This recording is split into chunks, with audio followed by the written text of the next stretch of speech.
അങ്ങനെ നിൽക്ക് പ്രദീപേ, രണ്ടുപേരെ നിൽക്ക്, തിരിഞ്ഞ് നിൽക്ക. ബാക്ക്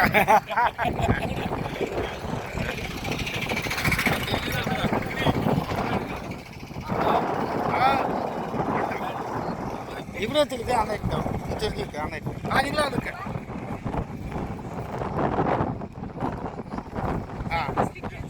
ഇവിടെ നിൽക്കുക, അതാ പറ്റി, അതാ പറ്റി. Close close.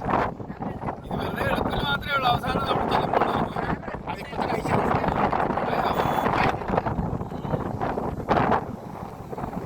ഞാൻ പിന്നെ